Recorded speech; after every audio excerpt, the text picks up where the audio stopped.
Zee 24 तास एक पाऊल पुढे। सर्व शिक्षा अभियानातून विद्यार्थ्यांना कम्प्युटरचं ज्ञान व्हावं आणि अभ्यासक्रमात त्याचा उपयोग व्हावा या उद्देशाने जिल्हा परिषदेच्या शाळेत कम्प्युटर देण्यात आले। मात्र तज्ञ शिक्षकांविना आणि विविध अडचणींमुळे हे कम्प्युटर धूळ खात पडलेत।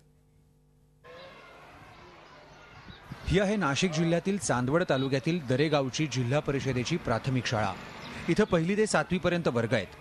320 विद्यार्थी संख्या असलेल्या या शाळेला वर्षभरापूर्वी सर्व शिक्षा अभियानाद्वारे 5 कम्प्युटर देण्यात आले। विद्यार्थ्यांना त्यांचा उपयोग व्हावा हा त्याच्या मागचा उद्देश। पण यासाठी शाळेत शिक्षकही नाही आणि विजेच्या भार नियमनामुळे वापर होण्याऐवजी कॉम्प्युटर धूळ खात पडलेत।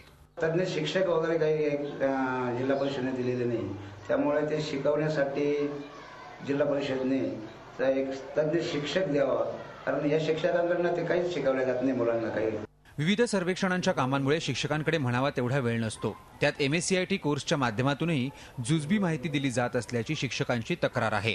शिकवण्यासाठी आमच्याकडे शिक्षकांचं MSCIT झालेले आहे, तर त्यांच्या पद्धतीने अध्यापनाचा जो तास असेल त्या तासिकेप्रमाणे ते वर्गात आणतात मुलांना आणि थोडंफार ज्ञान मुलांना त्यातलं शिकवतात। तसंच नवीन कम्प्युटरसाठी लागणारे सॉफ्टवेअर ई-लर्निंगचे प्रोग्राम नसल्यानं इतके महागडे कम्प्युटर पडून आहेत। त्यामुळे कम्प्युटर शिक्षण जर विद्यार्थ्यांमध्ये खऱ्या अर्थानं रुजवायचं असेल तर त्या अनुषंगानं सुविधाही शासनानं पुरवणं गरजेचं आहे। झी 24 ताससाठी निलेश वाघ, मनमाड। झी 24 तास एक पाऊल पुढे।